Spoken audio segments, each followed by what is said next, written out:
Assalamualaikum warahmatullahi wabarakatuh. Yang pertama Bapak Kamaludin, yang terhormat Bapak Ibu peserta kegiatan pada hari ini yang mudah-mudahan selalu dirahmati oleh Allah Subhanahu wa taala. Bersyukur kehadiran Allah Subhanahu wa taala, berkat rahmatnya lah kita bisa berkumpul pada hari ini dalam keadaan sehat walafiat. Salawat serta salam adalah kita panjatkan kepada junjungan kita Nabi besar Muhammad sallallahu alaihi wasallam. Mudah-mudahan kita selalu umatnya sampai nanti akhir zaman. Sebelumnya perkenalkan saya selaku Master of Ceremony untuk membacakan susunan acara pada hari ini. Yang pertama yaitu ada pembukaan. Yang kedua ada pemanggilan materi oleh Bapak Kamaludin selaku calon guru penggerak angkatan 8. Dan yang ketiga adalah diskusi. Yang keempat penutup. Dan baiklah Bapak Ibu, untuk mengawali acara pada hari ini, marilah kita bersama-sama membaca suratul Fatihah. Ila hadratin Nabi Mustafa Muhammad sallallahu alaihi wasallam. Al-Fatihah.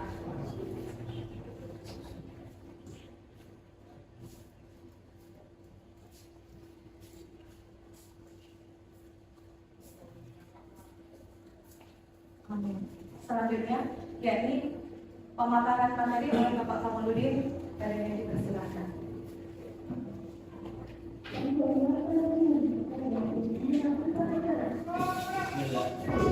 Bismillahirrahmanirrahim. Qala rabbi sholli sadri wa yassir amri wahlul 'uqdatam min lisani yafqahu qawli. Assalamualaikum warahmatullahi wabarakatuh.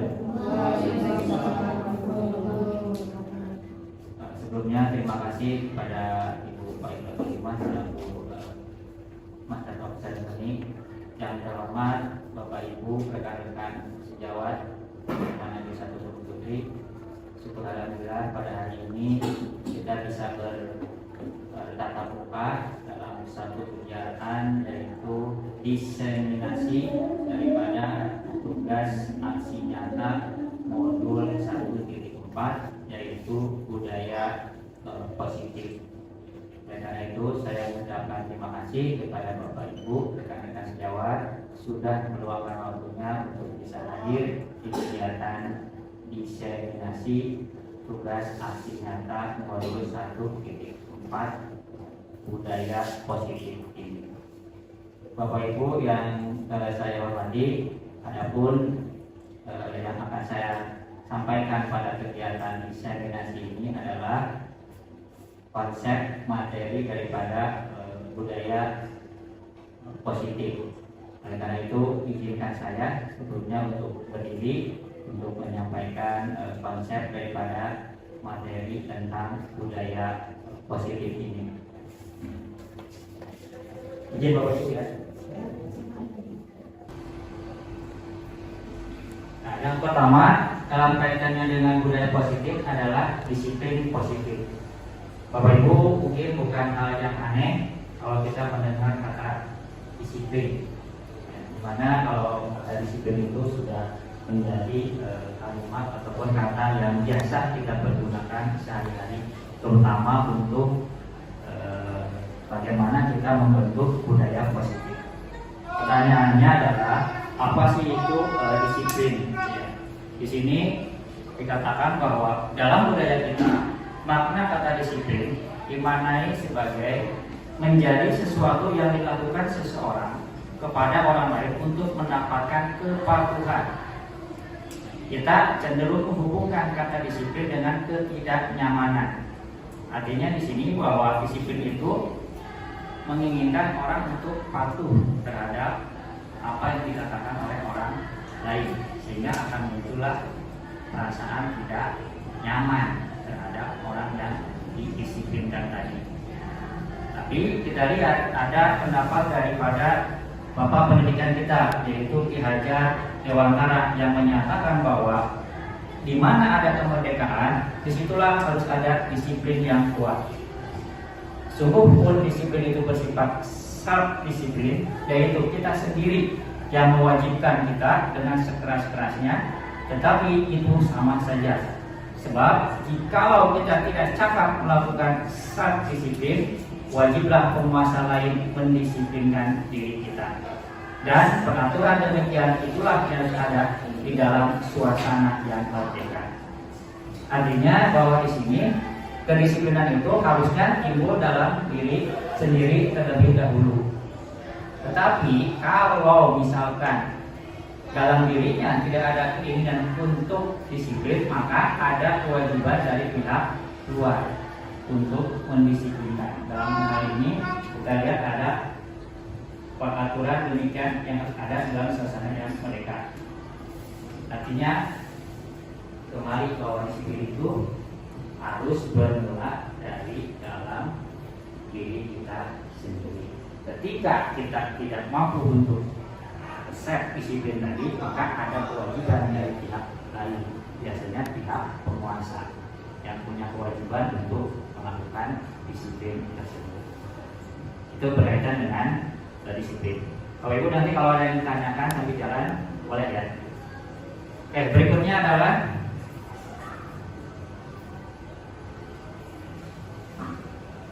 nilai-nilai kebajikan yang bersifat universal, di mana nilai-nilai kebajikan ini ada di individu ataupun ada di instansi-instansi ataupun organisasi-organisasi.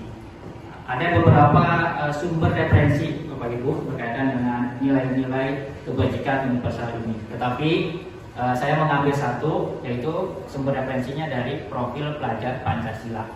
Kenapa? Karena kita sekarang melaksanakan kurikulum merdeka. Artinya nilai-nilai kebajikan universal ini sebenarnya sudah kita laksanakan dalam proyek P5, yaitu proyek penguatan profil pelajar Pancasila. Apa sih yang ingin kita dapatkan dari P5 itu? Yaitu nilai-nilai kebajikan ini. Yang pertama, beriman dan bertakwa terhadap Tuhan Yang Maha Esa dan berakhlak mulia. Contohnya seperti apa? Ketika kita mau melakukan sesuatu hal, misalkan ketika murid kan diberikan tugas untuk membuat proyek, maka ketika mau melakukan proyek itu, mau melakukan suatu kegiatan pasti diawali dengan ya berdoa, gitu ya. Itu menunjukkan beriman dan bertakwa terhadap Tuhan Yang Maha Esa. Berakhlak mulianya bagaimana? Bapak Ibu seperti apa akhlak mulianya?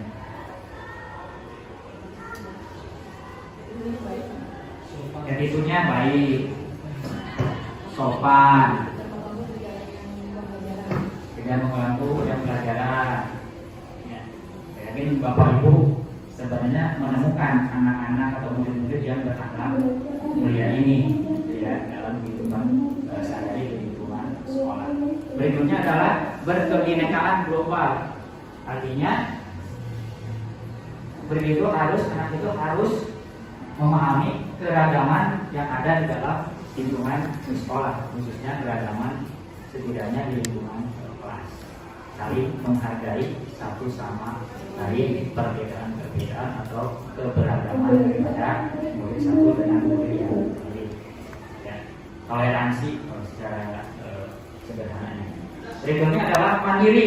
Nah, mandiri ini bukan berarti apa ya bahasanya ya, tapi dibimbing, tapi individual, bukan mandiri individualistis, bukan. Mandiri itu artinya dia mencari sumber referensi secara mandiri sendiri, tapi tetap kita pandu, gitu ya, kita bimbing. Artinya tidak kita lepas ataupun mandiri artinya merasa individualistis, kan ya.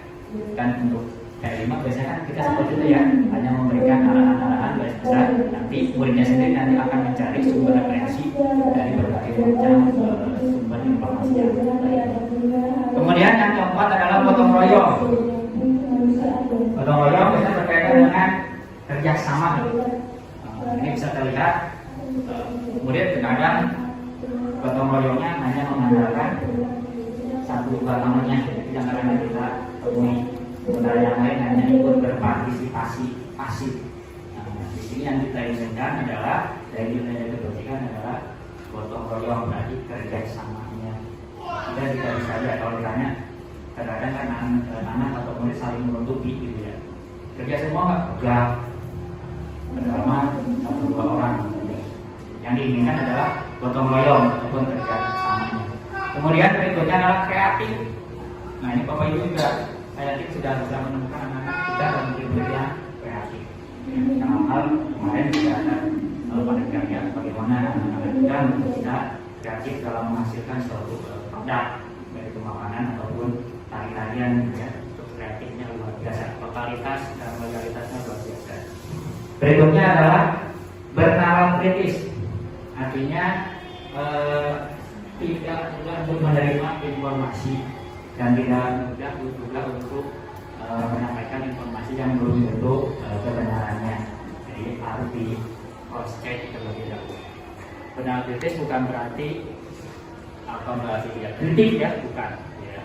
Jadi harus mampu memilah dan memilih informasi yang didapat. Ya, itu Bapak Ibu berkaitan dengan nilai kebajikan yang bersifat universal. Salah satunya saya ambil dari profil pelajar Pancasila, karena ini ada dalam kehidupan kita di lingkungan sekolah. Kemudian berikutnya adalah ada 3 motivasi perilaku daripada manusia. Di sini menurut Dian Dosen, yang pertama adalah untuk menghindari ketidaknyamanan atau hukuman. Jadi ada motivasi bahwa perilaku manusia itu satu untuk menghindari ketidaknyamanan hukuman. Contohnya adalah sini. Biasanya orang yang motivasi perilakunya untuk menghindari hukuman atau ketidaknyamanan akan bertanya, apa yang akan terjadi apabila saya tidak melakukannya. Sebenarnya mereka sedang menghindari permasalahan yang mungkin muncul dan berpengaruh pada mereka secara fisik, di mana motivasi ini bersifat eksternal. Kemudian yang kedua, perilakunya adalah untuk mendapatkan imbalan atau penghargaan dari orang lain. Ini biasanya kita media di sini orang berdoa untuk mendapatkan penghargaan orang dengan motivasi yang berbeda. Apa akan saya dapatkan apabila saya melakukan? Yang ketiga, untuk menjadi orang yang mereka inginkan dan menghargai diri sendiri dengan nilai-nilai yang mereka percaya. Di sini orang akan bertanya, akan menjadi orang yang seperti apa apabila saya melakukannya? Ya, itu 3 teori perilaku manusia menurut Dian Dosen. Nah, berikutnya Bapak Ibu di sini ada hukuman, penghargaan dan restitusi. Nah, ya, di sini ada kolomnya. Hukuman, identitas yang gagal, hukuman, sesuatu yang menyatakan menyakitkan harus terjadi konsekuensinya. Dan identitas sukses, sesuatu harus terjadi, restitusi merupakan pilihan. Ini contoh. Kemudian berikutnya adalah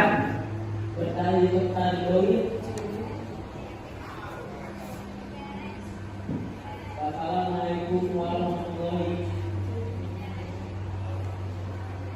Ya, berikutnya adalah keyakinan kelas. Nah, nanti ini yang akan kita terapkan di dalam kelas sebelum kita memulai suatu proses pembelajaran, di mana keyakinan kelas ini bersumber daripada peraturan kelas, kemudian dibuat kalimat positif, kemudian dibuat kesepakatan kelas dan akan menjadi keyakinan kelas. Nah, di sini ada prosedurnya untuk membuat keyakinan kelas. Nanti di terakhir akan ditampilkan videonya. Di mana yang pertama mempersilakan warga sekolah atau murid di sekolah atau di kelas untuk bercurah pendapat tentang peraturan yang perlu disepakati di sekolah atau di kelas. Jadi murid dipersilakan, mahasiswa dipersilakan untuk menuangkan ide gagasannya peraturan kelas atau sekolah apa yang sudah ada dan akan ingin diterapkan. Ya. Berikutnya adalah mencatat sebuah masukan-masukan di papan tulis atau di kertas besar, di kertas ukuran poster, di mana semua anggota bisa melihat hasil curahan pendapat tersebut. Nanti biasanya ditulis di papan tulis, kemudian dirangkum di kertas semacam kayak kertas plano. Kemudian yang ketiga, susunan keyakinan kelas dengan kalimat-kalimat positif. Misalkan, jangan berlari di kelas atau koridor, maka kalimat positifnya berjalanlah di kelas atau koridor. Dilarang hadir terlambat. Kalimat positifnya hadir tepat waktu. Dilarang membuang sampah di kolong meja. Buang sampah ada tempatnya, seperti itu. Sebenarnya bisa buang sampah pada tempatnya. Kemudian tinjau kembali daftar curahan pendapat yang sudah dicatat. Ya. Diajaklah murid itu untuk menemukan nilai-nilai kebajikan atau keyakinan. Tadi sudah disampaikan. Salah satunya kita sumber referensinya dari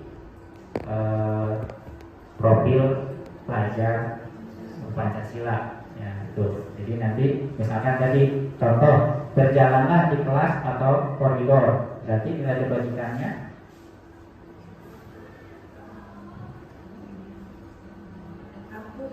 patuh, kepatuhan, tertib, itu nilai kebajikannya. Ya. Kemudian kita ambil contoh misalkan di sini, contoh berjalan di kelas, dengarkan guru, datanglah tepat waktu, berada di bawah satu payung, keyakinan saling menghormati, atau nilai kebajikannya hormat. Kemudian keyakinan-keyakinan ini dimasukkan dalam daftar untuk disepakati. Jadi setelah tadi nilai kebajikannya apa, kemudian kita sepakati satu kelas. Tinjau ulang kembali keyakinan sekolah tersebut secara bersama-sama. Kemudian seharusnya setelah beberapa pertemuan dilakukan menjadi beberapa keyakinan, maka jumlah butir pertanyaan keyakinan akan berkurang. Kemudian setelah keyakinan sekolah atau kelas selesai dibuat, maka semua warga kelas dipersilakan meninjau ulang dan menyetujuinya dengan menandatangani keyakinan sekolah atau kelas tersebut, termasuk guru dan semua warga murid. Jadi ketika misalkan tadi saya sudah menyampaikan di ini dan soalnya contoh, terakhir anak-anak itu menumbuhkan tanda tangan itu sebagai bukti daripada kesepakatan. Kemudian keyakinan sekolah atau kelas dilekatkan atau ditempelkan di dinding kelas yang mudah dilihat oleh semua orang. Nah, ini Bapak Ibu sebenarnya yang harus kita laksanakan sebelum kita memulai proses pembelajaran. Selain tentu adalah asesmen diagnostik gitu ya. Tujuannya untuk menumbuhkan budaya positif. Masing-masing Bapak Ibu guru punya cara masing-masing. Tapi tujuannya pasti sama. Mudah-mudahan setelah ini Bapak Ibu bisa menerapkan proses penyusunan keyakinan kelas ini. Ya, dimulai dengan tadi membuat peraturan kelas atau peraturan sekolah, kemudian dirubah menjadi kalimat positif, kemudian di review nilai-nilai kebajikan apa yang termuat dalam keyakinan tersebut, kemudian kita review ulang dan disepakati, kemudian ditandatangani oleh seluruh murid dan ditempel di kelasnya masing-masing. Kalau satu guru punya kesepakatan kelas, kemudian dikasih kepada 10 guru, ya 10 kesepakatan gitu. Dan masing-masing pasti berbeda, walaupun tujuannya pasti sama. Tapi kalimatnya yang akan berbeda, tapi tujuannya pasti sama. Mari kita coba di hari Senin, kita coba ya Bapak Ibu. Berikutnya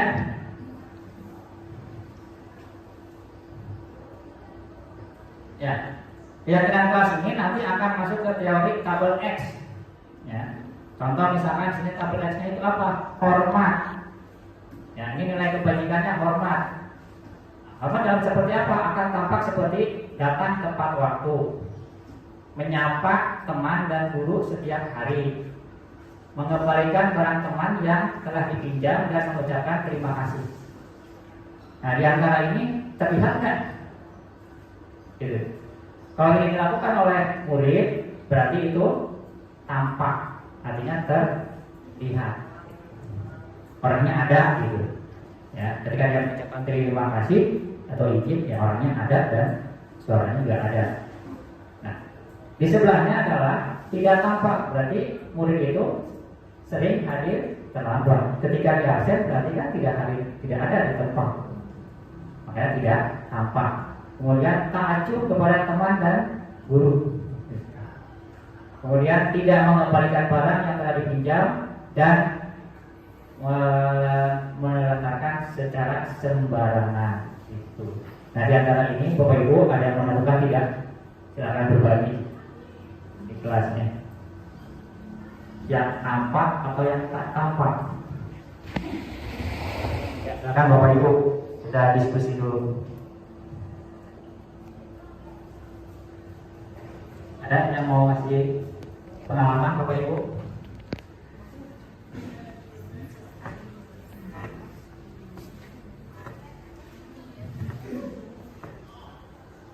Ya, berbagi pengalaman. Sering kita temukan lebih yang tampak atau tidak tampak. Yang tampak datang tepat waktu,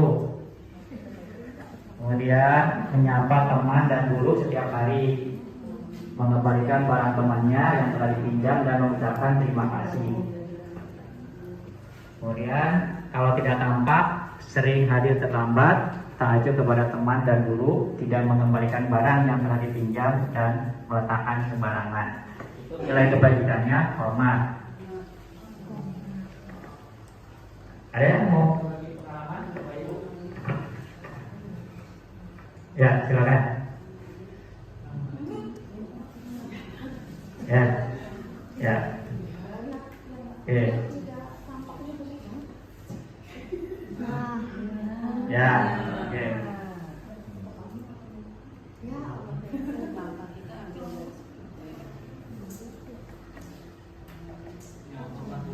Ya, jangan hormat dulu.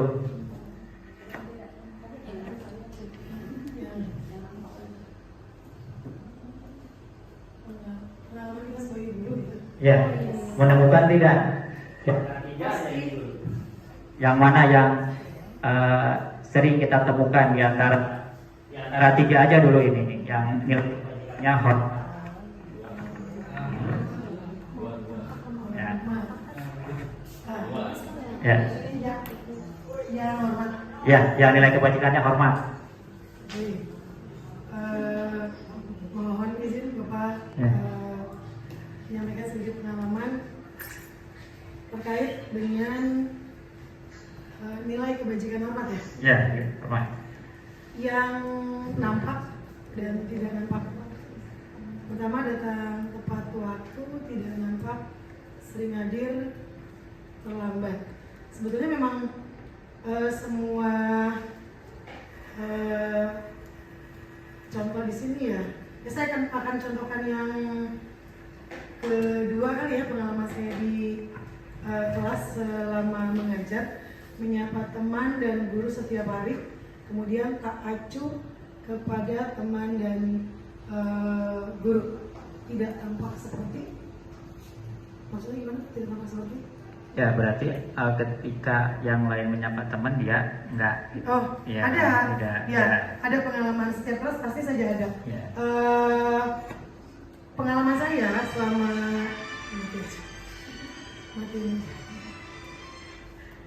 pengalaman saya selama mengajar kurang lebih 15 tahun ya Pak ya? Ya, 15 tahun. Ya, 12 tahun. Setiap tahun pasti ada saja hal terkait dengan sikap hormat ya. Sikap hormat peserta didik atau siswa di kelas. Terutama hal kecil saja seperti menyapa sesama teman dan guru setiap hari ya. Pernah suatu ketika kelas 11, saya ingat sekali kelas 11 MIPA pada saat itu. Dulu kan MIPA hanya ada 1 dan 2. Ada anak MIPA itu kan terkenal dengan apa sih namanya, ramah, menyapa. Nah, sementara di satu kelas ini ada satu anak perempuan, gitu ya. Perempuan jarang sekali, selalu sendiri dan ketika masuk saja tidak menyapa. Nah,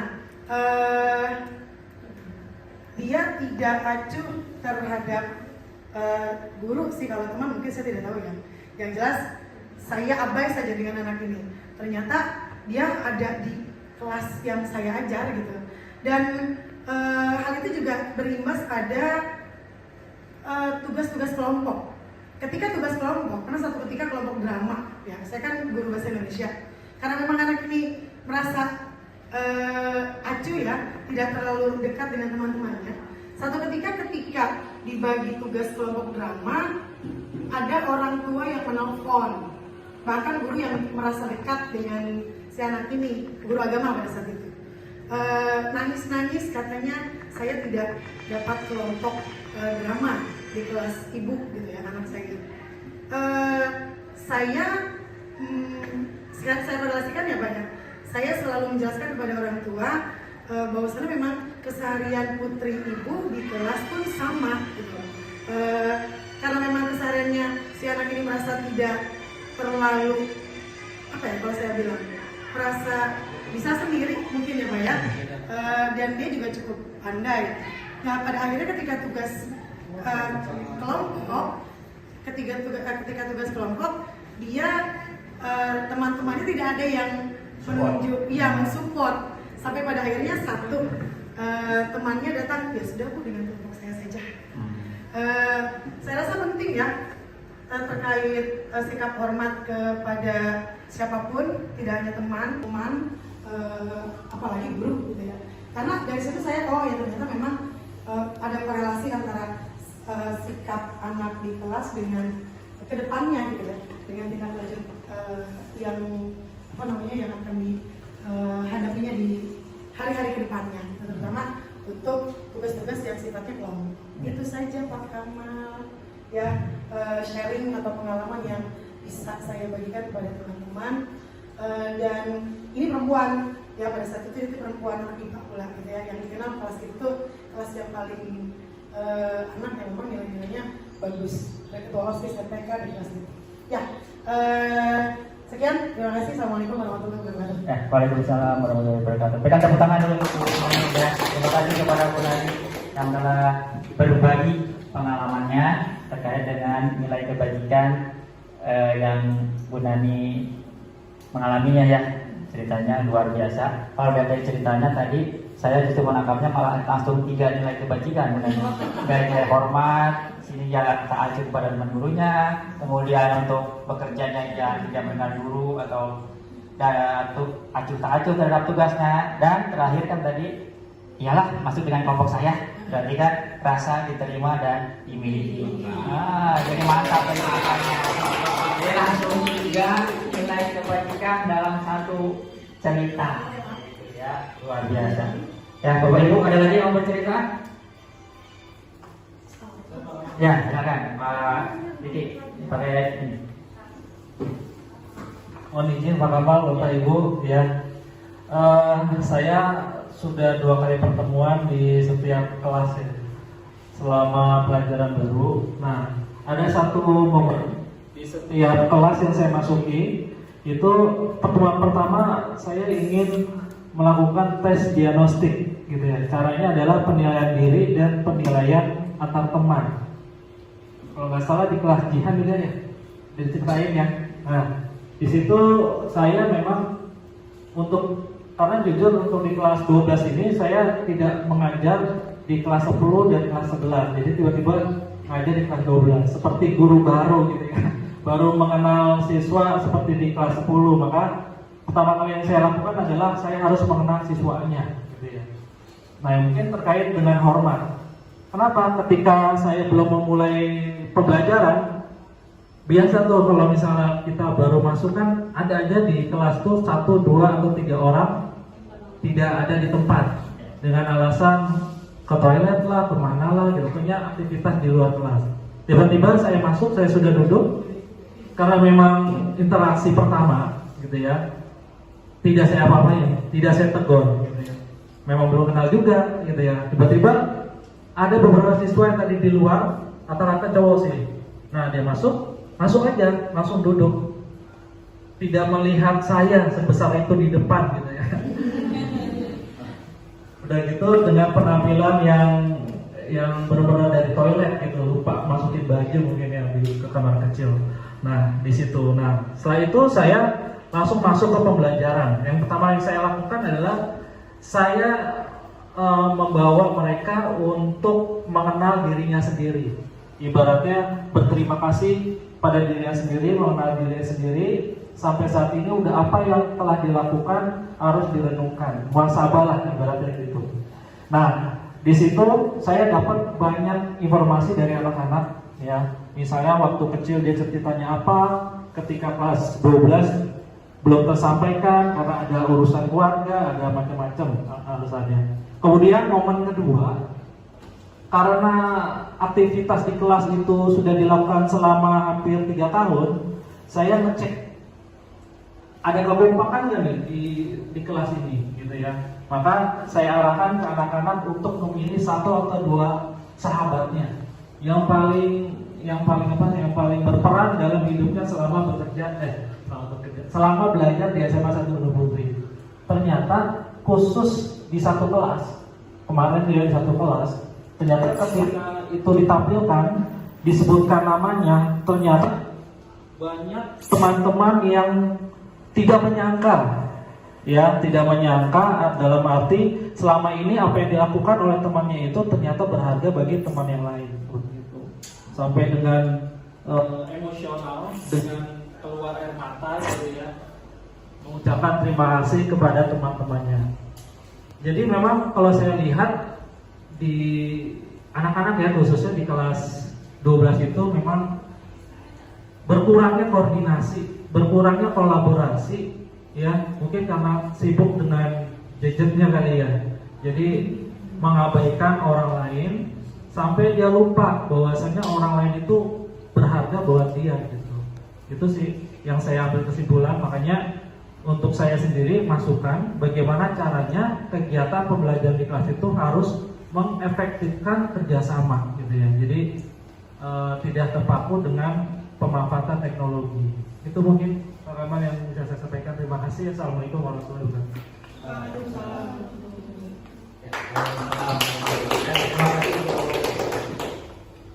Pak Riki atas berbagi pengalamannya. Tadi Pak Riki salah satunya melaksanakan yang namanya asesmen diagnostik tadi ya, muhasabah. Kalau dalam kata lain adalah melakukan refleksi diri siswanya ya, muridnya. Ternyata dari hasil refleksinya hasilnya luar biasa. Artinya ada rasa diterima dan dimiliki oleh sesama temannya, gitu ya, yang selama ini mereka tidak mungkin menyadarinya. Ya, dan satu lagi tadi kata Pak Riki, bagaimana kita mengefektifkan kerjasama ya, di dalam kelas. Ya, terima kasih untuk Pak Riki atas pengalamannya. Yang lain kita lanjut dulu ya.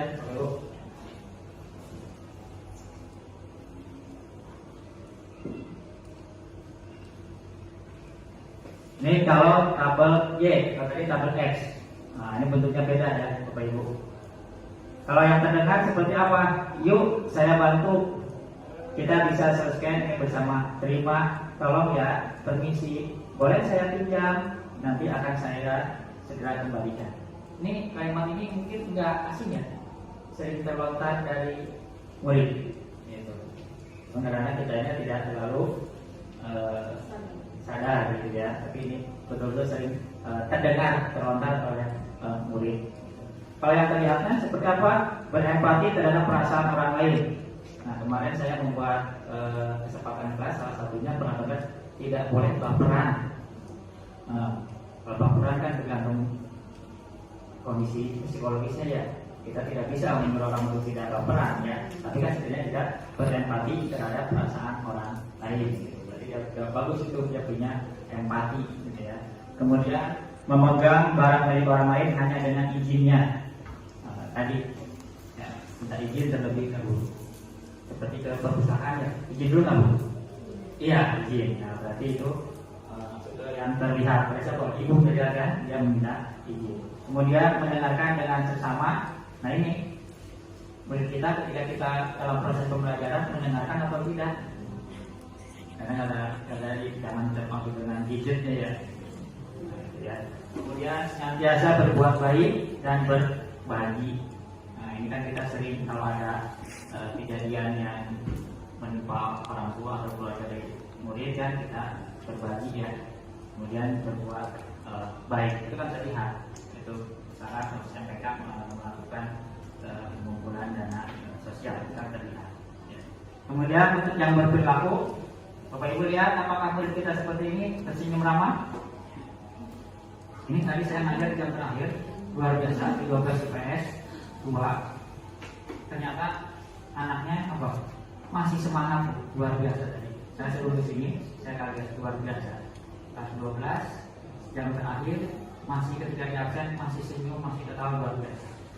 Sehingga saya dari luar mengapresiasi sangat luar biasa untuk 12 IPS 2. Ini jarang kita temukan di jam-jam terakhir ya, jam awal ya. Oke, Bapak Ibu berikutnya.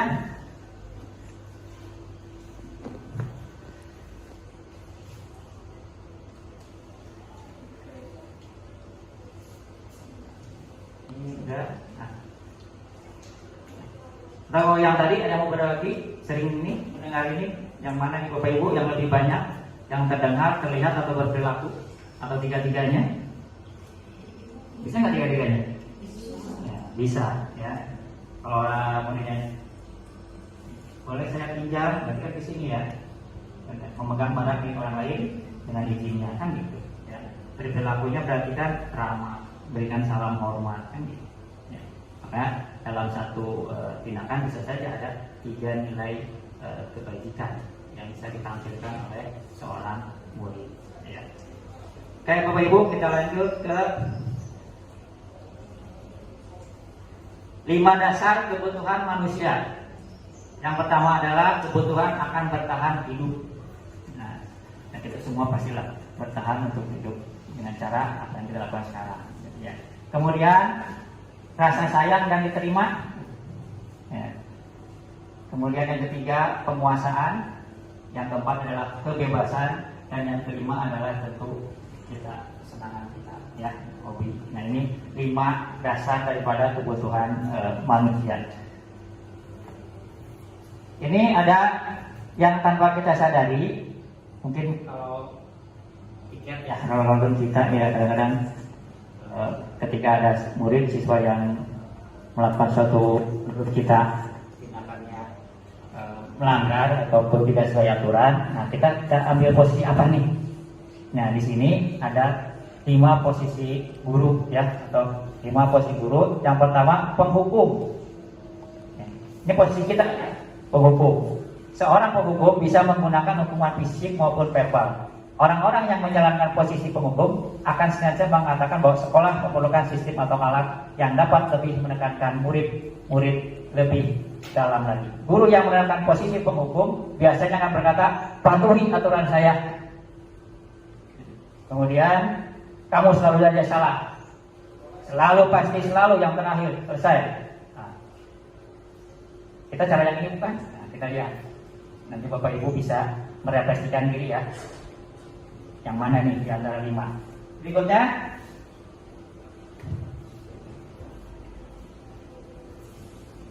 pembuat merasa bersalah. Artinya muridnya yang melakukan kesalahan dibuat merasa langsung bersalah, gitu ya. Pada posisi ini biasanya guru akan bersuara lebih lembut. Pembuat merasa bersalah akan menggunakan keheningan yang membuat orang lain merasa tidak nyaman, bersalah atau rendah diri. Kata-kata yang keluar dengan lembut akan seperti, ibu sangat kecewa sekali dengan kamu. Berapa kali bapak harus memberitahu kamu ya? Gimana coba kalau orang tua kamu tahu kalau kamu berbuat begini? Di posisi ini murid akan memiliki penilaian diri yang buruk tentang diri mereka. Murid merasa tidak berharga dan telah mengecewakan orang-orang yang disayanginya. Nah, kita lihat di sininya nanti ya, cara refleksinya. Yang ketiga, posisi teman. Guru pada posisi ini tidak akan menyakiti murid, namun akan tetap berupaya mengontrol murid melalui persuasi, mengajak. Posisi teman pada guru bisa negatif ataupun positif. Positif di sini berupa hubungan baik yang terjalin antara guru dan murid. Tapi posisi teman menggunakan hubungan baik dan humor untuk membantu seseorang. Mereka akan berkata, ayo bantulah demi bapak ya. Ayo, ingat tidak bantuan bapak selama ini. Ya sudah, kali ini tidak apa-apa, nanti ibu bantu bereskan.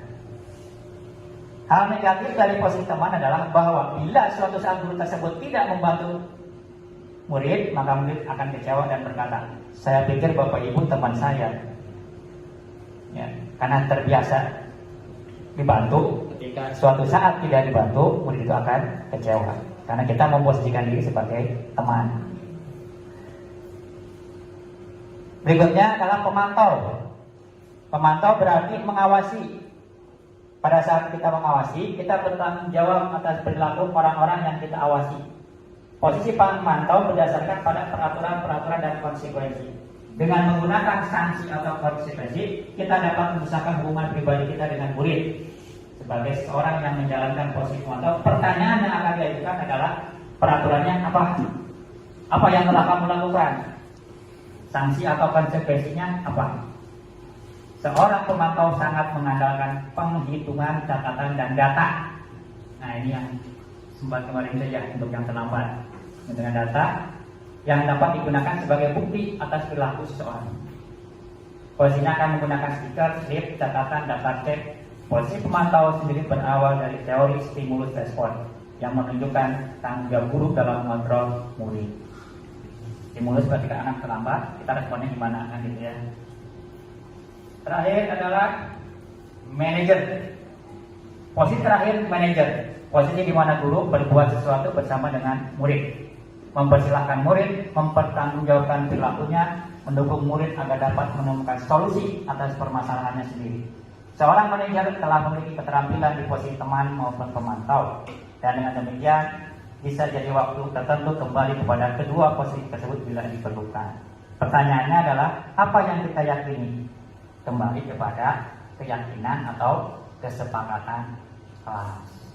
Nah, di antara 5 ini, silakan Bapak Ibu, kita dalam garis sadari lebih dominannya di posisi yang mana? Silakan yang mau berbagi dari sini, Mbak. Ya, Dewi, ya, silakan.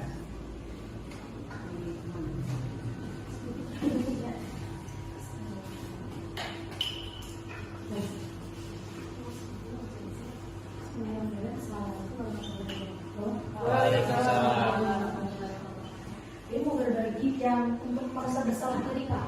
Ya. Yang mana? Ya, Teman. iya, teman. Teman tahu. Bukan mas lagi. Teman. Bukan mas lagi. Yang ini nah. Ya. Membuat merasa bersalah ini ke anak ya Pak ya. Ya kan. Jadi pernah tahun kemarin di pelajaran Dewi pelajaran pertama nih masih pagi banget, ada anak yang dia telat datangnya. Tiba-tiba itu dia bawa minuman yang nggak harusnya dibawa sama pelajar. Ketahuan kan sama Dewi. Dan dia sempat bohong. Dia bilang itu Marimas. Ternyata pas Dewi cium bukan tuh. Udah gitu, ya anaknya udah bermasalah sendiri Kak. Nah udah gitu, yang dari situ dia bingung kan mau gimana nih, mau dimarahin cuma anaknya kayak nggak bisa, udah nggak bisa pakai kata-kata yang keras gitu kan. Akhirnya dibawalah, maksudnya ngomong sama dia. Dari situ dia nanya, udah berapa kali? Dia bilang baru sekali. Terus ya gitu. Gimana, nyesel nggak kalau orang tua kamu tahu begini gimana? Ya, diantaranya jawabannya dia mencengangkan. Kan bapak saya di rumah juga sering begini, gitu. Gimana saya merasa bikin bersalah dia ya? Berarti bukan merasa bersalah ya? Iya, makanya dari itu kan biasanya kalau anak emang udah ngelakuin kesalahan, diomongin halus tuh, ya masuklah gitu ya. Ternyata dia bilang tiap hari di rumah saya sering ngadain pesta Bu. Tuh, saya juga bingung kan, saya bawa ke walasnya. Saya nggak tahu maksudnya dari situ gimana apa sih tindakan walasnya, saya nggak tahu. Cuman buktinya udah ada, saya udah tahu. Terus saya udah kasih walasnya, dan cuman dari dia sendiri mau saya bawa BK apa gimana nih, gituin kan. Bu, dia minta tolong lah, saya janji gitu ya nggak bakal ngulangin lagi. Terakhir kali saya begini, dia bilang gitu kan. Ya udah dari situ yang intermezzo aja sih, dia ke dia, gimana nih kamu punya adik kamu begini gimana gitu. Untuk anak sih baik dia, tapi mungkin dari lingkungan internalnya seperti itu. Itu Pak. Itu aja terus dari Dewi. Terima kasih. Assalamualaikum. Waalaikumsalam warahmatullahi wabarakatuh. Ya, berikan tepuk tangan untuk Bu atas berbagi pengalamannya berkaitan dengan ketika kita menghadapi suatu kondisi dari pada murid, kita tanpa menyadari bahwa kita ada di posisi yang mana. Dari apa yang Bu Dewi tadi, ada kalimat yang gimana kalau orang tua kamu tahu kalau kamu berbagi, berarti itu lebih ke membuat merasa bersalah. Pertanyaannya adalah ternyata ilmu internalnya mendukung seperti itu. Ya, artinya ketika Bu Dewi bilang seperti itu mengarahnya kepada membuat merasa bersalah karena ada kalimat bagaimana kalau orang tua kamu tahu bahwa kamu seperti ini. Nah, kalau teman-teman juga ada kalau nggak salah ya, ternyata keluarganya ya begitu juga mendukung karena sudah menjadi budaya. Gitu ya. Kan budaya yang di luar belum tentu sama dengan budaya di sekolah. Bukan berarti budaya dari luar dibawa oleh ke sekolah jadi pembenaran. Tidak, apa yang akan Bu Dewi udah benar ini. Karena kalau orang tua kamu tahu kan di luar itu kan budaya mereka yang tidak cocok dengan kita. Ya itu Bapak Ibu ya. Terima kasih Bu Dewi atas pengalaman. Ada lagi? Bapak Ibu satu lagi? Silakan. Ya, Bapak Ibu. Di BK ini. Banyak terima kasih atas waktunya Bapak dan Pak Izin. Mungkin kalau saya secara pribadi memposisikan diri sebagai teman, ya. Sebelumnya untuk karena latar belakang kami dari BK, gitu ya, saya selaku dari BK, sangat penting bagi kami untuk mendapatkan informasi dari anak-anak. Dan informasi itu biasanya kita rela untuk membahas atau bercerita kalau kita sudah merasa nyaman di lingkungan anak-anak sekarang, pasti karena dia dengan teman sejawatnya, ya. Nah, saya memposisikan diri sebagai teman, tapi tentunya harus tarik ulur untuk menghindari kecewa yang seperti yang tadi dipaparkan oleh Pak Amal. Tentunya saya harus tarik ulur, gitu ya. Contohnya misalkan pada saat anak-anak terlambat pada saat masuk setiap mata pelajaran, harus tahu kalau kesepakatan sudah kita buat, berarti lantas kenapa kok bisa terlambat? Kan kita sudah menyepakati di awal bahwasanya tidak diperkenankan untuk datang terlambat. Ketika anak-anak terlambat, saya harus menggali apa alasannya. Itu. Lantas ketika saya sudah tahu alasannya, harus ada tindak lanjut. Tidak hanya berarti di situ. Ayolah sama-sama kita. Ini juga untuk kelangsungan bersama, gitu ya. Kita ibu pun juga nggak bisa berjalan sendiri tanpa ada imbal balik dari kalian, gitu ya. Jadi kalau menurut saya dengan kalau misalnya jadi penghukum akan makin jauh. Saya tidak memastikan di sana, tapi kita harus tahu menekankan bahwa mana anak yang memang salahnya dan setelah ada kesalahan itu di mana tindak lanjutnya. Karena dengan anak mengetahui yang benar dan yang salah, pasti akan paham kedepannya seperti apa. Ya. Mungkin itu yang dari saya. Terima kasih banyak atas waktunya. Wassalamualaikum warahmatullahi wabarakatuh. Waalaikumsalam. Ya, berikan tepuk tangan untuk berbagi pengalamannya di posisi teman. Baik ya awalnya ya, tapi ditindaklanjuti dengan kita tetap perlu berbasis data, gitu ya. Teman sih boleh, gitu ya, tapi tetap kita harus menjaga jarak berdasarkan data biar objektif. Ya, Bapak Ibu, terima kasih untuk berbaginya. Berikutnya kita lanjutkan Bapak Ibu.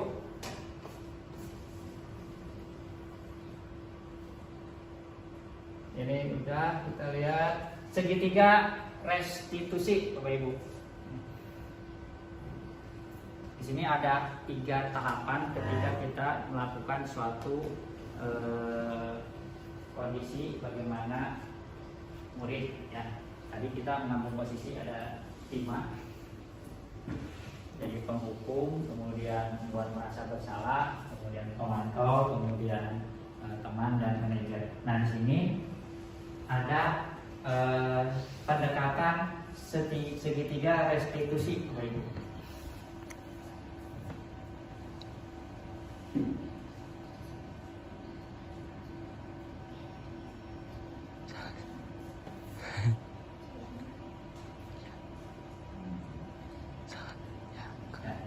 ketiga restitusi. Nah, ini kita laksanakan ketika misalkan kita berbicara dengan murid. Apa yang kita lakukan? Yang pertama langkahnya adalah menstabilkan dulu identitas. Seperti apa langkahnya? Kita akan mengatakan contoh, setiap orang pasti pernah melakukan kesalahan. Kamu bukan satu-satunya yang pernah melakukan ini. Misalkan ada murid yang merokok, nah, kita stabilkan dulu identitasnya. Ya. Artinya gini, setiap orang pasti pernah merokok, bukan hanya kamu saja. Jadi anaknya jadi ada dulu. Gitu. Nah, itu artinya menstabilkan identitas. Atau yang merokok pasti bukan kamu saja, pasti ada teman-teman kamu kan. Nah, dari situ kan, oh iya, dia kan nggak merasa apa ya, tertekan dulu, dia stabil dulu, gitu ya, secara emosinya juga. Jadi kita tidak langsung menjudgment atau memvonis. Gitu. Kemudian yang kedua adalah memvalidasi tindakan yang salah. Tadi misalkan kasusnya merokok, setiap orang pasti pernah merokok. Ya. Kemudian kamu tahu nggak alasan kamu kenapa merokok? Kita tanyanya seperti itu. Oh, karena teman saya Pak, oh nggak ada jam pelajaran Pak, ya, atau ada hal lain, gitu ya. Nah ini kita validasi tindakan yang salah. Kita tahu kalau merokok itu udah salah, gitu ya. Tapi kita bawa alurnya pertanyaan kepada kamu tentu punya alasan kenapa kamu merokok. Kemudian ada juga, adakah cara yang lebih efektif mendapatkan apa yang kamu butuhkan selain merokok? Misalkan, ada nggak kegiatan lain? Misalkan, ya, olahraga atau ke kantin, makan kan seperti itu. Tidak harus selalu dengan merokok. Ya. Kemudian terakhir adalah keyakinan kelas apa yang telah kita sepakati. Berarti kan kalau merokok berarti kan sudah melanggar keyakinan kelas, misalkan dilarang merokok dan juga berkaitannya dengan nilai-nilai kesehatan. Ya, contoh lain misalkan tentang apa? Datang terlambat. Nah, kita lihat di sini misalkan kalau ada murid yang terlambat, setiap orang pasti pernah terlambat kan? Gitu ya. Kemudian kamu bukan orang satu-satunya yang pernah terlambat di sekolah kita. Jadi anak itu ada dulu. Kemudian udah tahu kan kita anak itu terlambat pasti salah, kita validasi tindakan yang salah. Kamu tentu punya alasan dong kenapa kamu terlambat. Ini kan ada jawaban ya dari siswa itu. Nah, kamu ada nggak solusinya nanti supaya tidak terlambat lagi? Dan terakhir, keyakinan kelas apa yang telah kita sepakati? Kamu ingin menjadi apa? Berarti kan melanggar nilai kebajikan disiplin. Ya, ini mungkin nanti kalau guru piket atau BK nanti kalau ketemu dengan murid, ya kita pakai segitiga restitusi ini. Gitu. Jadi pertama menstabilkan identitas, validasi tindakan yang salah, dan terakhir adalah mempertanyakan keyakinan kelas atau sekolah. Pelan-pelan dulu, gitu ya. Ini kita akan coba yang tadi dua ya, membuat kesepakatan kelas. Yang kedua adalah ini segitiga restitusi. Kalau posisi kontrol itu sebenarnya sering-sering kita lakukan, cuma tanpa kita sadari kita ada di posisi mana. Karena kita lebih ke hukum ya, lebih dominannya gitu. Ternyata setelah belajar ini kita bisa punya pilihan yang lain ternyata. Bisa teman, bisa manajer, ataupun bisa pemantau. Ya Bapak Ibu, kemudian kita lanjut. Ini langkah-langkah untuk nanti penyusunan kesepakatan kelas. Yang pertama, murid menuliskan peraturan-peraturan kelas dan sekolah, kemudian ditulis kembali dalam bentuk kalimat positif. Guru dan murid mereview kalimat positif tersebut. Murid membacakan kesepakatan kelas, menempelkan hasil kesepakatan di dinding kelas dan ditandatangani murid. Ini yang sudah saya lakukan ya di kelas 10 1 ya ini dari hasil siswa dari 10.1. Peraturan kelasnya dilarang bermain HP, dilarang telat masuk kelas, dilarang tidur, Di kelas sarjana KPM dilarang berteriak, dilarang duduk di atas meja, dilarang menggurui sesama teman, dilarang bermain circle di dalam kelas, dilarang makan di dalam kelas saat KBM, dilarang mengotori properti kelas, dilarang berbicara kencang, dilarang berbaperan, ini tadi ada baperan ya. Kemudian dilarang kabur pada saat jadwal piket. Ini baru peraturannya. Nah, kemudian kita berubah menjadi kalimat positif. Simpanan HP pada saat KBM berlangsung, ada di kelas tepat waktu dengan toleransi maksimal 10 menit. Ini karena pergantian jam istirahat. Khawatir dia antri di kantin, nah kita kasih toleransi 10 menit. Ya. Kemudian fokus dan konsentrasi pada saat proses pembelajaran, menjaga ketenangan pada saat pembelajaran, menjaga etika dan tata krama saat pelajaran berlangsung, menghargai dan menghormati sama teman, berteman dan bergaul dengan siapa saja, makan dan waktu yang sudah ditentukan, menjaga kebersihan dan keindahan kelas, wajib mengikuti jadwal piket yang sudah ditentukan. Jika ada keperluan, minta izin kepada guru yang bersangkutan. Ini kalimat positifnya. Dan ini nanti akan menjadi kesepakatan kelas dan akan menjadi keyakinan kelas. Ini yang di kelas 10. Nah ya, kita ini di review. Kemudian ini yang tadi ya, kelas 12. Ini beda. Nah, ya.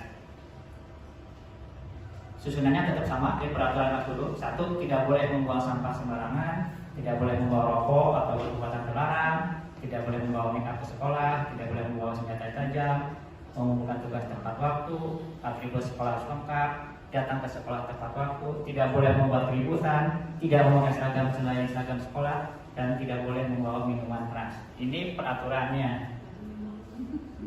Nah, kalimat positifnya, buanglah sampah pada tempatnya. Tidak diperkenankan membawa make up, rokok, obat-obatan terlarang dan minuman keras serta senjata tajam. Mengumpulkan tugas tepat waktu, memakai dan menggunakan atribut sekolah yang lengkap, datang sekolah tepat waktu, menjaga ketertiban sekolah, memakai seragam sekolah sesuai jadwal. Ini ada nih, membayar uang kas tepat waktu, melaksanakan piket sesuai jadwal, saling menghargai sesama kelas.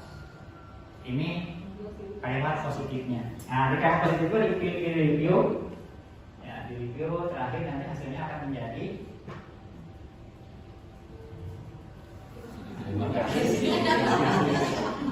nanti akan menjadi keyakinan kelas.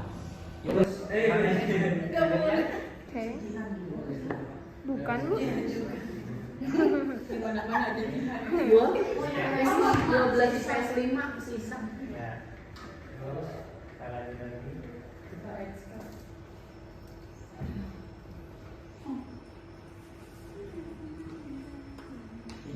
Ini Bapak Ibu ya, ini kesempatannya. Kemudian kalian tanda tangan akhirnya. Oke.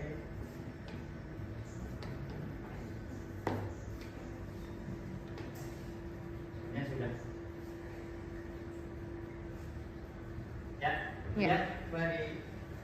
Itu Bapak Ibu untuk diseminasi hari ini. Mudah-mudahan bisa bermanfaat untuk kita ke depannya, terutama untuk murid-murid kita dalam proses pembelajaran di kelas. Jadi saya ingin berbagi berkaitan dengan nilai-nilai budaya positifnya, terutama proses penyusunan kesepakatan kelas, keyakinan kelas, ya, dan juga tadi berkaitan dengan bagaimana kita melaksanakan segitiga restitusi.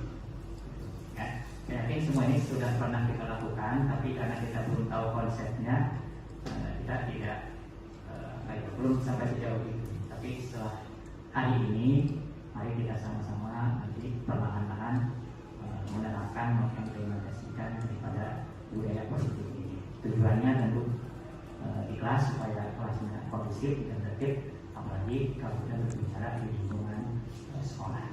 Itu aja Bapak Ibu dari saya pemaparannya. Kurang lebihnya mohon maaf. Saya kembalikan lagi ke terima kasih. Assalamualaikum warahmatullahi wabarakatuh. Waalaikumsalam. Terima kasih sebelumnya atas waktunya. Jadi hasil dari pemaparan tadi tentang budaya positif.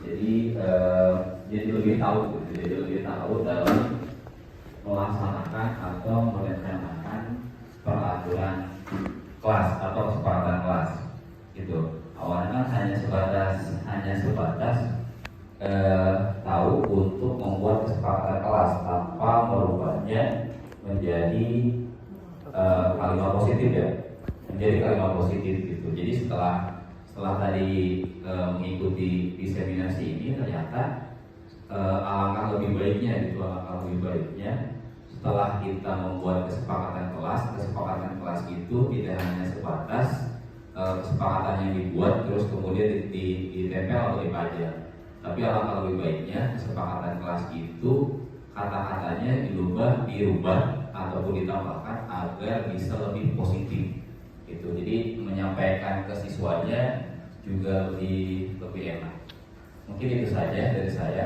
Sekian, terima kasih. Wassalamualaikum warahmatullahi wabarakatuh. Ternyata memang banyak sekali fungsinya untuk kesepakatan kelas itu, dan itu membawa aura positif di pembelajaran kita. Kalau memang ada kesepakatan dan kesepakatan satu sama lain antara siswa dengan guru, ternyata berjalannya pembelajaran itu sangat enak gitu ya, dan nikmat, nggak kerasa kok. Kalau memang sama-sama paham apa tugas dan posisi masing-masing, pasti pembelajaran itu akan bisa berjalan dengan lancar. Mungkin itu Bapak. Ya, untuk selanjutnya, alhamdulillah rangkaian acara diseminasi aksi nyata modul 1.4 budaya positif telah kita lewati. Mudah-mudahan kita semua mendapatkan ilmu yang bermanfaat. Sebelum saya menutup acara pada hari ini, perkenankan saya mengucapkan pantun. Aura kasih segala pulang-pulang bawa bingkisan. Sekian acara diseminasi hari ini. Semoga Pak Kamal lancar untuk proses ke depan. Amin. Assalamualaikum warahmatullahi wabarakatuh. Waalaikumsalam warahmatullahi wabarakatuh. Selamat pagi dan salam sejahtera untuk kita semua. Selamat bergabung kembali dengan saya di mata pelajaran sosiologi. Sebelum kita memulai proses pembelajaran sosiologi pada hari ini, khususnya di kelas 12 IPS 5, mari kita membuat dulu kesepakatan ataupun keyakinan kelas dengan tujuan untuk supaya nanti pada saat proses pembelajaran bisa berjalan dengan kondusif dan berjalan dengan tertib. Oleh karena itu, hari ini kita akan membuat kesepakatan dan keyakinan kelas. Adapun langkah yang pertama, nanti kalian adalah menuliskan minimal 11 peraturan kelas ataupun peraturan sekolah yang sudah kalian ketahui. Tolong dituliskan satu persatu di sana. Kemudian berikutnya adalah peraturan-peraturan kelas dan sekolah ini akan kita buat menjadi kalimat-kalimat positif. Nanti akan dituliskan di kertas ini. Setelah itu kita akan mereview, ya. Dalam arti kalimat positif ini nanti akan masuk ke nilai-nilai kebajikan apa. Kalau sudah semua nanti akan dibacakan kembali oleh ketua kelas dan itu menjadi kesepakatan ataupun keyakinan kelas, yaitu kelas 12 IPS 5. Bisa dipahami ya? Oke, jadi kita mulai. Yang pertama adalah silakan tuliskan di depan contoh daripada peraturan-peraturan kelas ataupun peraturan-peraturan sekolah. Ya. Mau ditulis di depan ini. Saatnya jam 12 dimulai. It's time to begin second class.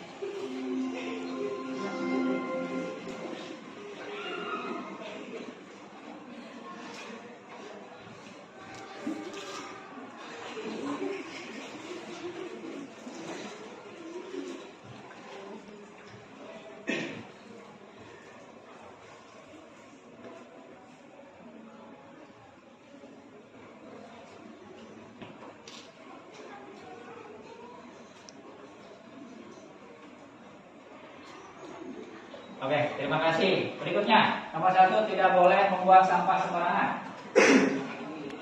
Ada lagi? Ya.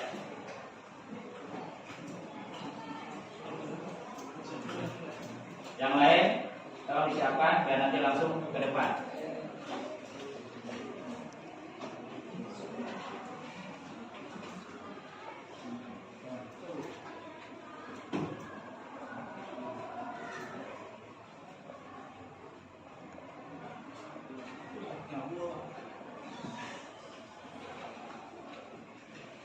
Bagus. Nomor 2, tidak boleh membawa rokok ataupun obat-obatan terlarang. Lanjut.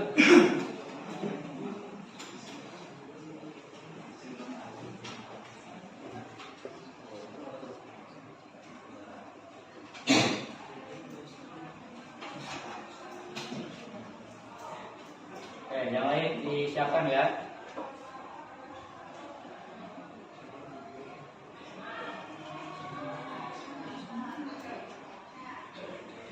Tidak boleh membawa make up ke sekolah. Bagus.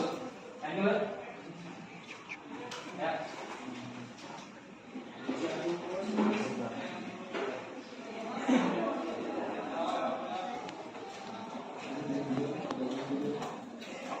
Berikutnya nomor 5, siap-siap ya.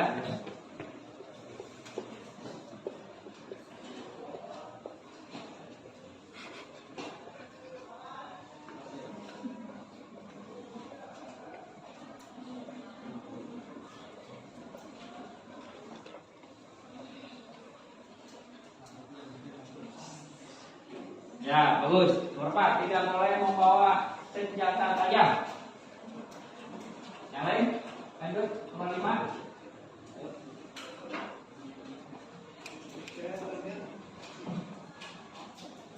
Nomor 5. Silakan.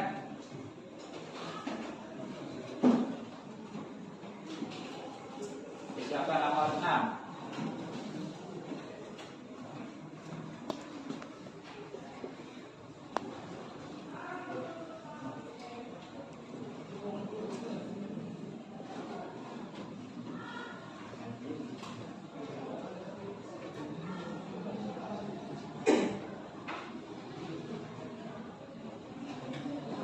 Mengumpulkan tugas tepat waktu. Terus. Ya, lanjut nomor 6.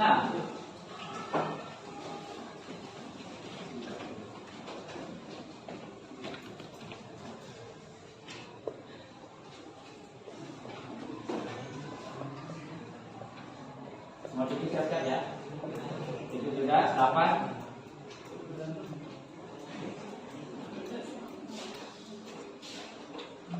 Atribut sekolah harus lengkap.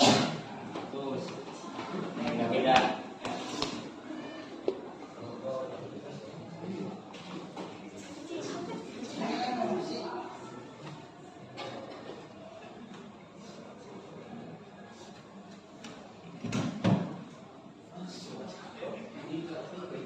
Datang ke sekolah tepat waktu. Terus 8. 8, 9 ya. Yang satu lagi ya. 10. Sampai yang 10 nanti ya. Siap-siap.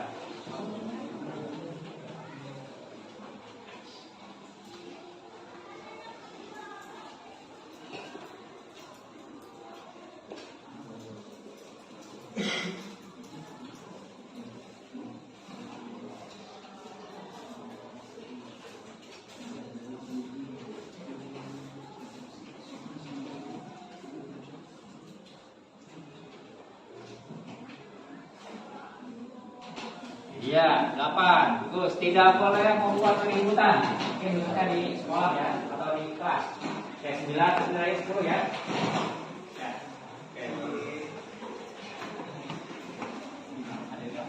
Kawan saya ya. Kawannya.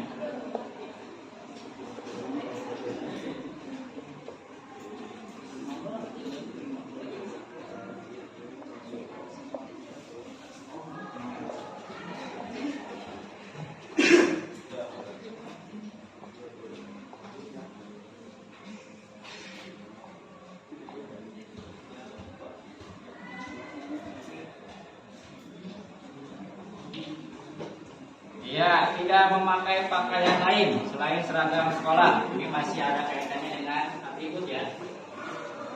Terakhir ya, 10.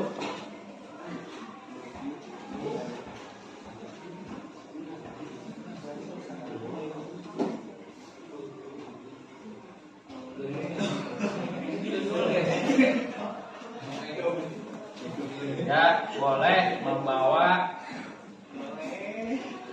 minuman keras. Tidak tidak boleh membawa minuman keras. Berikan tepuk tangan dulu. Sekarang kita bahas. Ini sudah ada 10 peraturan kelas atau peraturan sekolah yang berasal dari kalian. Nah, sekarang kita akan pindahkan 10 peraturan kelas ini menjadi kalimat yang positif. Nah, kita bahas nanti bersama-sama. Minta tolong sekretaris untuk menuliskan di sini. Ya, sekretaris. Nah, sekarang kita coba bahas yang pertama. Tidak boleh membuang sampah sembarangan. Membuanglah. Oke, boleh. Ya. Nomor 1. Buanglah. Nah, tadi buanglah sampah pada tempatnya. Nah, itu kalimat positifnya. Nah, oke.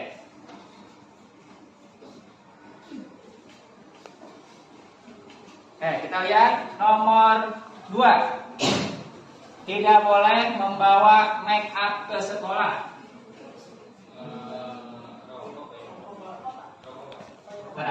Tidak boleh membawa rokok, obat-obatan terlarang. Sama tidak boleh membawa make up ke sekolah. Ini sepertinya masih sama ya. Oke. Jadi kalimat positifnya.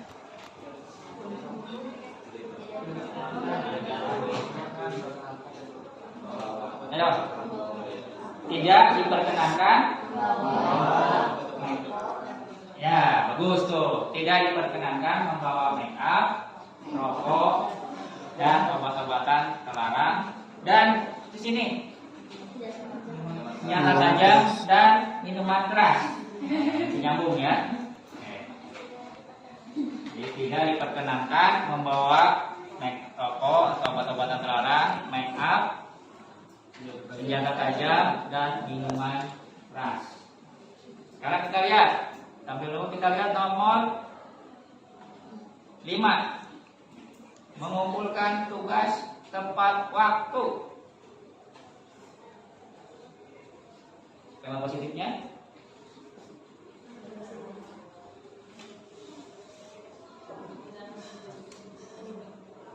Mengumpulkan tugas tepat waktu. Berarti sama ya, kalimatnya ini positif ya. Ya, tinggal dipindahkan. Untuk yang mengumpulkan tugas tepat waktu ditulis jadi disulang ya. Mengumpulkan tugas tepat waktu. Nomor 6, atribut harus lengkap. Kalimat positifnya. Ayo, memakai atau mengenakan atribut yang lengkap. Oke, mengenakan atribut sekolah yang lengkap. Mengenakan atribut sekolah yang lengkap. Berikutnya, datang sekolah tepat waktu. Ini udah positif ya. Berarti hadir atau datang ke sekolah tepat waktu. Nomor 5. Datang ke sekolah tepat waktu. Ya. Sambil nunggu kita lihat lanjut nomor 8. Tidak boleh membuat keributan.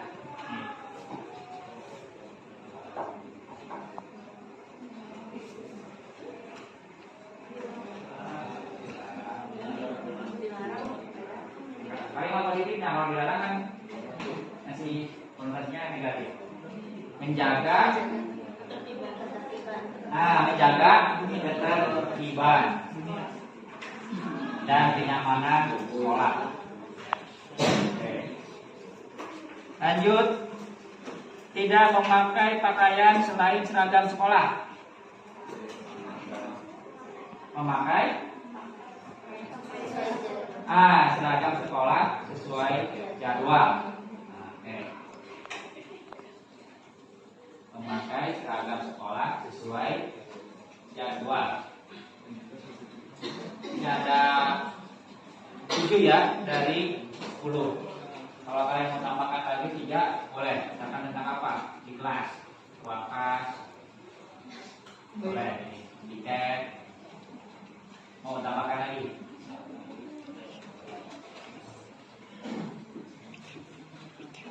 Ya, nomor 8 berkaitan dengan uang kas. Kalimatnya apa? Nah, membayar uang kas tepat waktu. Lanjut ya. Sekali lagi tentang tiket. Nah, melaksanakan tiket sesuai jadwal. 9. Satu lagi.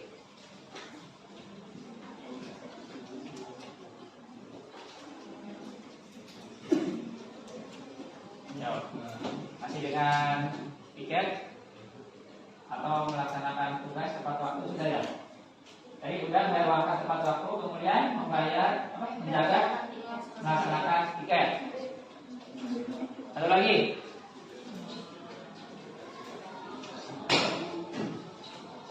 Saling menghargai satu sama lain. Ya. Misalnya kalau ada yang beres segala macam kan, kita saling menghargai satu sama lain. Oke, ada 10 ya.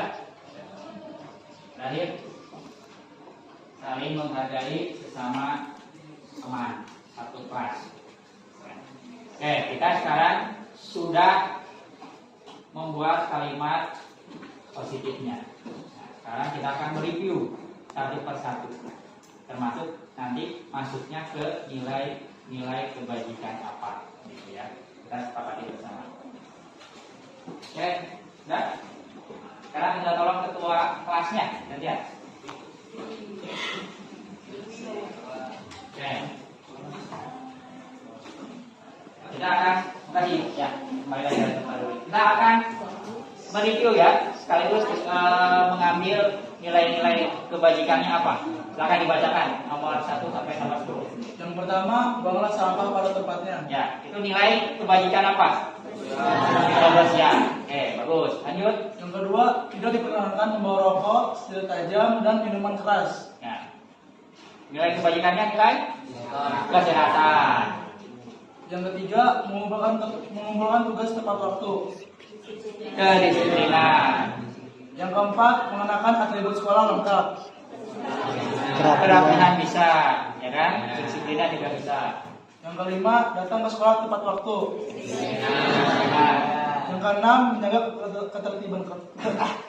Yang keenam, menjaga ketertiban dan kenyamanan sekolah. apa? Ketertiban. Oke, terus Yang ketujuh, memakai seragam sekolah sesuai jadwal. kerapian bisa, kedisiplinan juga bisa. Yang kedelapan, membayar uang kas tepat waktu. Tanggung jawab. Ya. Yang 10, saling menghargai. Belum ya sebenarnya. Yang 9, melaksanakan tiket sesuai jadwal. Tanggung jawab juga. Terakhir, Yang 10, saling menghargai sesama kelas. kewajiban. Ya. Berikan tepuk tangan dulu untuk. Sekarang kalau kita nanti dulu sini. Tulis dulu. Kita sudah membuat kesepakatan kelas, ya. Nanti kesepakatan kelas ini akan dijadikan keyakinan kelas 12 IPS 5.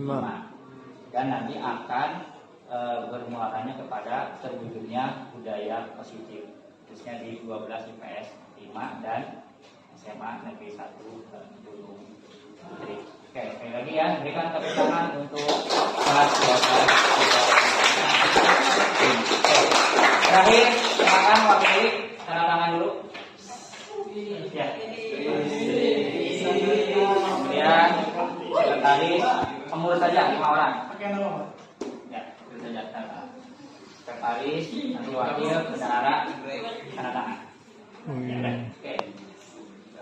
Sudah wakil. Ya, lanjut. Sekretaris boleh, wakil boleh. Pokoknya 5 orang. Dulu saya Pak. Ya, baik, terima kasih.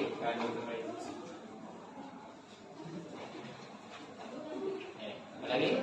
Sakila. Bendahara. Sakila sama nama.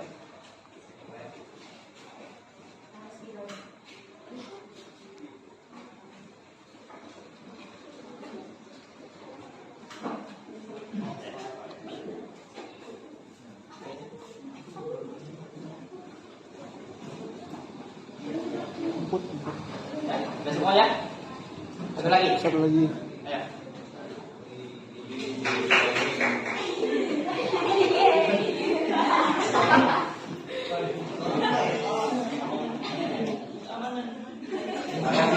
Kesepakatan kelas di atas. Kesepakatan kelas. Kesepakatan kelas.